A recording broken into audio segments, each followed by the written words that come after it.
almost died this year. Actually, I didn't almost die. I didn't even get hurt.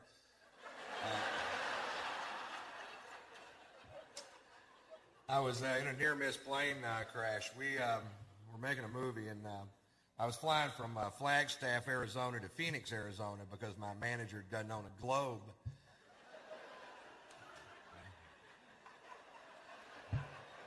We're on a plane that big. It's like a pack of gum with 8 people in it.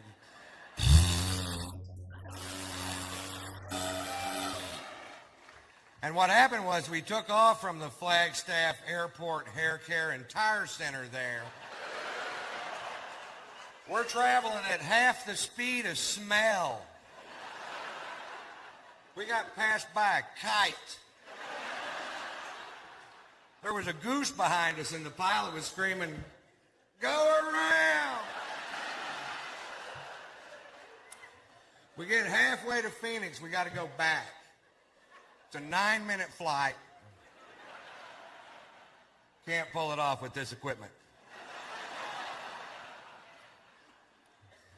We had engine trouble. We lost some oil pressure in one of the engines, and they told us about it over the speaker system of the plane, which was stupid because they could have just went, "Hey, we lost some oil pressure."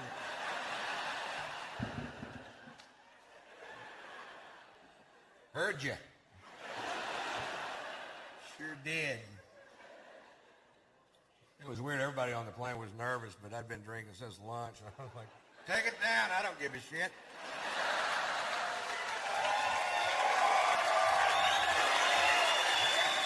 You ever have one of those days? Hit something hard. I don't want to limp away from this piece of shit. The guy sitting next to me is losing his mind. Apparently, he had a lot to live for. He goes, "Hey, man, hey, man, if one of these engines fails, how far will the other one take us?" "All the way to the scene of the crash."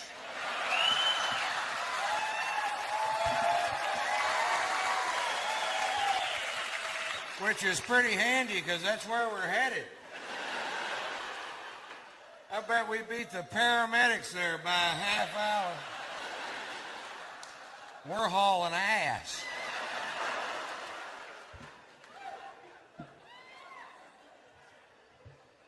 So I've got a really good job. I like my job. It's important to have a good vocabulary, you know. Actually, I haven't always had a good vocabulary.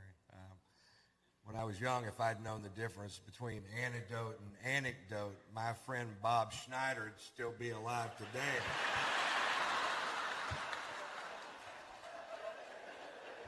He got bit by a copperhead. I'm reading him humorous stories out of Reader's Digest.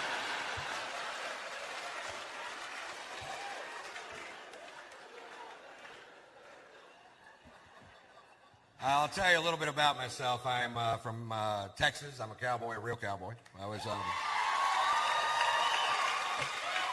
a bronc rider for 6 years of my life, and it's affected me. Now when I have sex, my arm goes like this. Seems to be some dispute between the wife and I whether or not I'm staying on that full 8 seconds.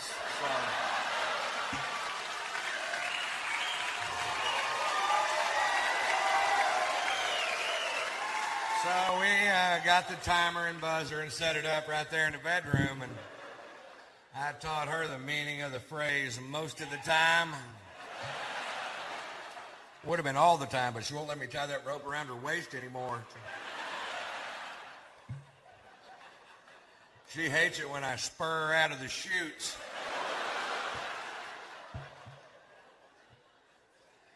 Hey, you laugh. It's not easy to keep an erection with a clown and a barrel in the corner of the room.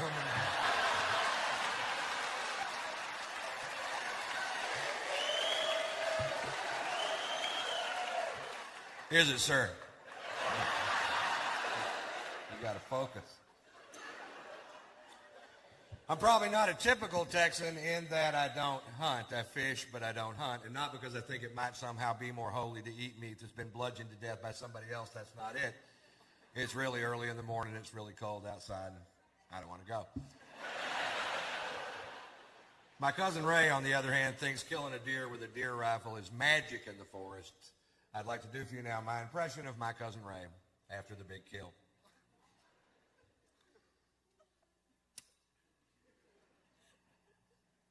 Hell, it was 4 in the morning. 22 degrees outside. Of course, you weren't there. Pussy.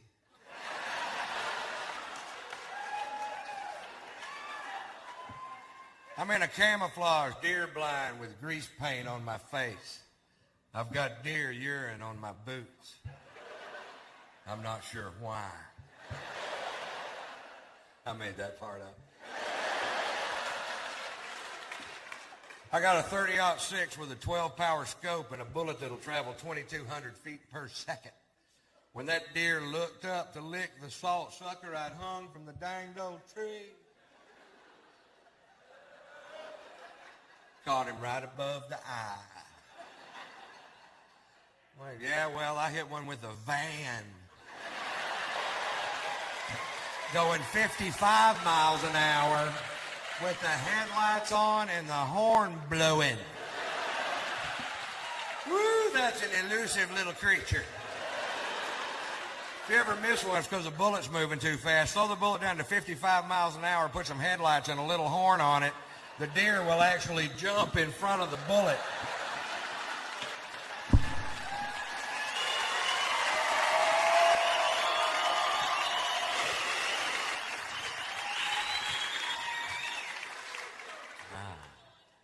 Ouch. So I'm a married man, happily married man. Thank you very much for asking.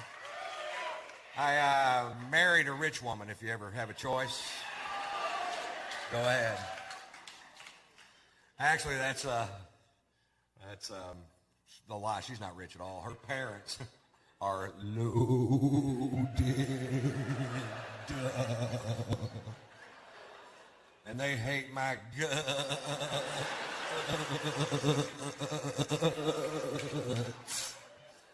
And I'm waiting for them to die. And you'll know if they die, too, because you'll never see my fat ass again. I'll be in Palm Beach with my new friends. Hand me a beer, Teddy. Servants rich. My in-laws have servants. Is that weird? I thought when I married their daughter, they'd send a servant along with us to help do all the shit they never taught her how to do. And I was wrong. We're now leaning on her domestic skills, and whoo, she's handy. I came home from doing a show the other night, and she goes, "Honey, the dryer's broken." I'm like, "Did you check the lint filter, sweetheart?" "Sit down, honey, I'll check it." I open it up. "Is there anything in there?" "There's a quilt in there."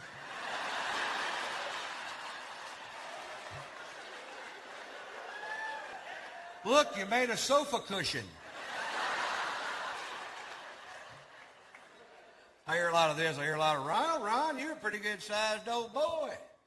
And I guess a little woman's a good cook. Bullshit. Oh, it got a little better when she figured out that smoke alarm's not a timer.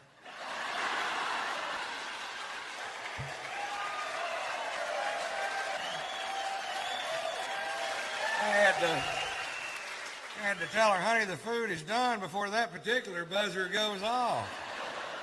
It was real bad when we first got married. The first meal she cooked in our new house, I couldn't eat it.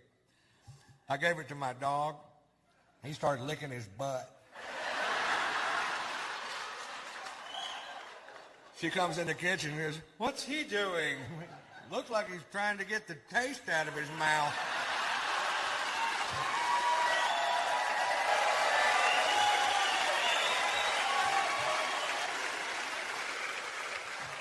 Everything's an emergency to my wife because she never had to deal with her own problems. Spoiled, catered to her whole life. There's no cure, right, for that. I was in Atlanta one time. She calls me one night, misses me in the hotel room. They catch me in the lobby and tell me I have an emergency phone call from home.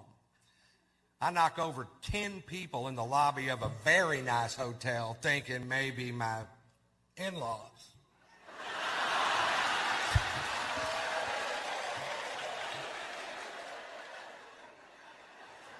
I call her. She tells me my dog, Sluggo, just took a dump on the new carpet. Shoot him.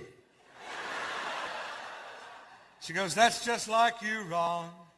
I have a genuine problem, and you're being sarcastic. All right, honey, I'm sorry. Put the dog on the phone. I'll talk to him.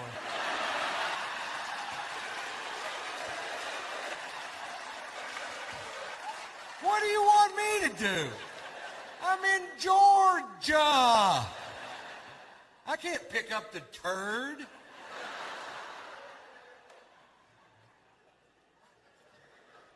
Put a paper towel over it. I'll be home in a week, honey. I get home, it looks like a little campground in the living room.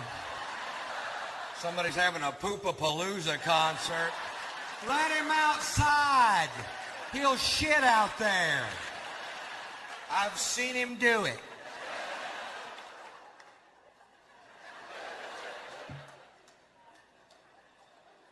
Plane that big, like a pack of gum with 8 people in it, just. We took off from the Flagstaff Airport Hair Care and Tire Center there. We're traveling at half the speed of smell. We got passed by a kite. There was a goose behind us and the pilot was going, go around. We get halfway to Phoenix, we gotta go back. It's a 9-minute flight. Can't pull it off with this equipment. We had some engine trouble. We lost some oil pressure in one of the engines, and they told us about it over the speaker system of the plane, which was stupid because they could have just went, hey, we lost some oil pressure.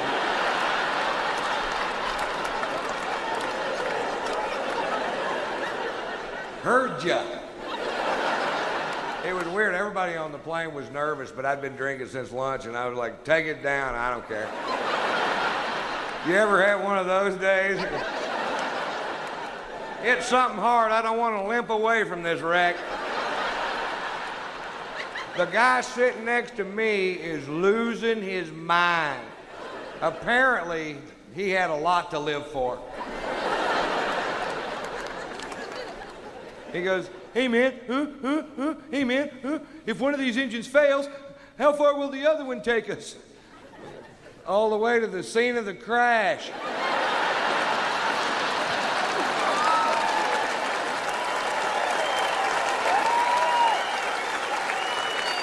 Which is pretty handy, because that's where we're headed. I bet we beat the paramedics there by a half hour. The weirdest things happened lately. I just fly from LAX to Atlanta to see some lawyers and a dentist, the combination platter of wonderful days. And my plane was broken, and when my plane's broken, my friends do not give a shit. They're like, oh, poor baby. Is your plane broken? You have to take a commercial flight like every fucking buddy else. But it's not like it used to be, or either that or I'm losing touch, you know, because I'm standing in line, I got a first class ticket, and I get up to the front of the line, and there isn't anybody there. It's just a kiosk with a computer terminal, and I'm not good at computers, and I don't want to touch this thing because it's got grease and dirt, and what I can only pray to Jesus is meringue.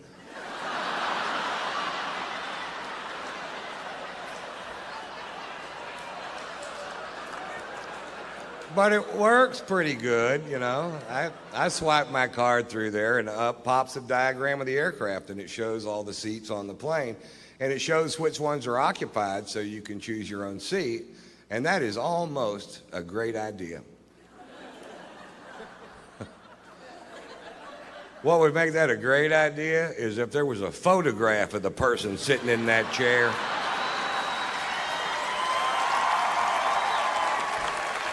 And about a 5-minute bio clip telling you a little bit about them and what their breath smells like. Right, because I picked my seat and I'm in first class, so as soon as I walk into the cabin, I can see my chair, and sitting right next to me is a big fat fuck. Now I know I'm heavy, but I'm not a big fat fuck. This guy was a big fat fuck, and part of him is in my chair. And I don't know if it's part of him I can sit on.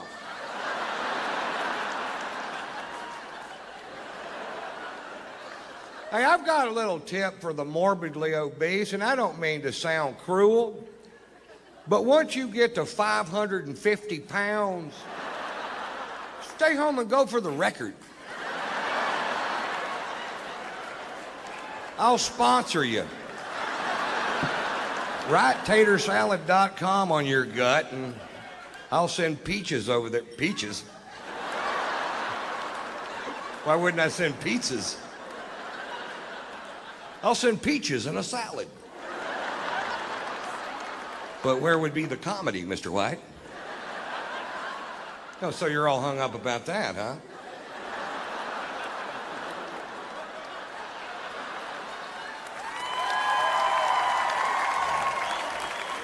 Okay, I'm just going to try to do that line right, just in case we decide to do it that way. I'll send pizzas over there.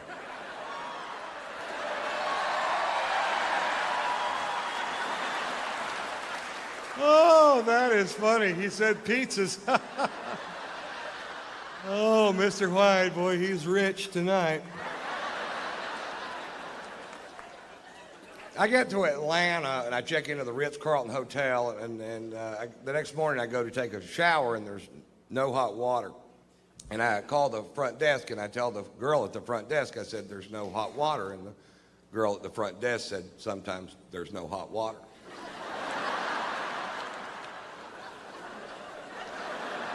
Didn't I just tell you that? I said, I've stayed in $20 a night motels. The water was so hot you could cook your nuts with it. He goes, well, every once in a while, everybody will wake up at the same time, and they all take a shower at the same time, and we just run smack out of hot water. You guys didn't think about that. They thought about it at the Motel 6. But that whole concept of people wake up in the morning with shit to do got right by the Ritz-Carlton Hotel.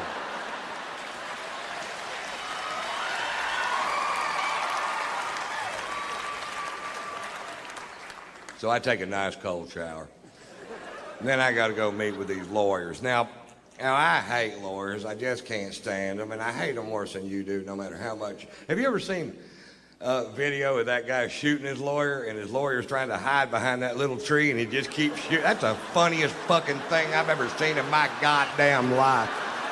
I've got that on my video iPod, and if I just need a chuckle sometime during the day, I just hit the play button. Play, pow, pow, pow, pow, ha, ha, ha, ha, ha, ha.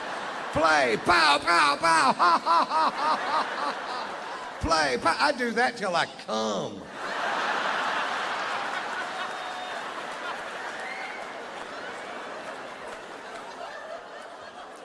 Then I got to go to the dentist. You see how my day's shaping up. Cold shower, lawyers, dentist. The trifecta of fucked up day. And I couldn't eat because of what I had to do there. So now it's 2:30 in the afternoon. Before I finish this story, will admit that I'm in a foul mood. My mouth is starting to hurt, and I haven't eaten all day, and I'm going to go eat lunch at this place called the Clubhouse. It's at Atlantic Square Mall in Buckhead. And I used to eat there all the time. I live in both cities, and I pull up. Now, all this out here used to be just regular parking, but now the whole thing is valet parking, so you can't just park your car and go get some food. You have to wait for this little prick in a little red truck to wake up. But he isn't going to wake up because he's got on headphones and mirrored sunglasses, and he's looking the other direction, watching these two girls walk down Peachtree Boulevard. And I can tell by the whole scenario that they're not going to be out of his line of sight for 20 minutes. There's nothing going to get in the way. So I'm like, fuck, do your job. And I decided, well, I'll just park the car myself. And the only space I saw was right next to his truck. And I'm going to park the car myself. And then once he sees I'm going to park the car myself, he jumps out of his truck and he gets militant. And he jumps in front of my Range Rover. And he puts his hands on the hood. And he goes, nobody parks their own car in this parking lot. I park the cars in this parking lot. Well, I rolled down my window and very politely said, get out of my fucking way.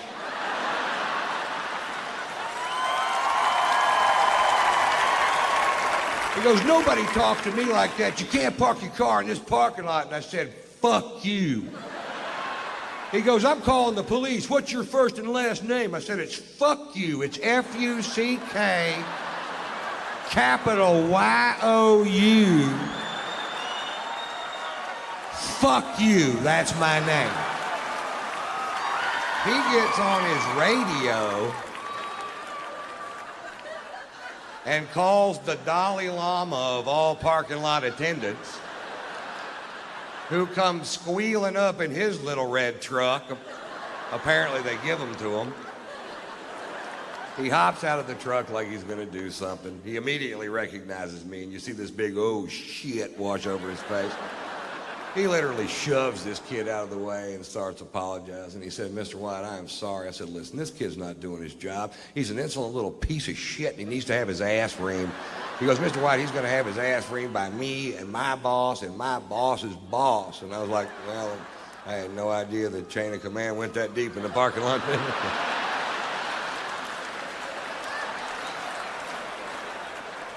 He said, Mr. White, let us take your Range Rover. We'll wash it for you. We'll fill it up with gas. We'll park it, no charge. I said, don't park it here. I don't want this little prick to key it.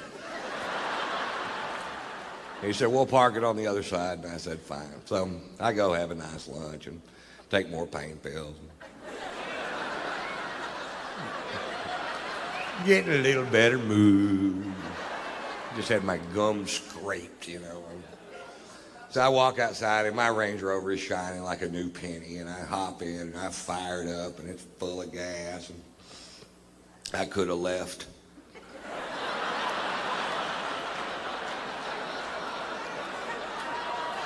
But instead I drove back over there where that kid was. I rolled down my window and he rolled down his window, and I went, how'd that work out for you? Pretty good?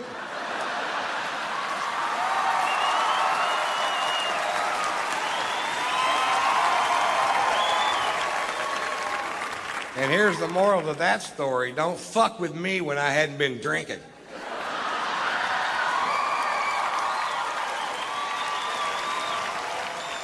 Pulitzer Prize-winning author Norman Mailer died last year at the age of 84 years old. For the last 60 years of this man's life, he drank to excess every day.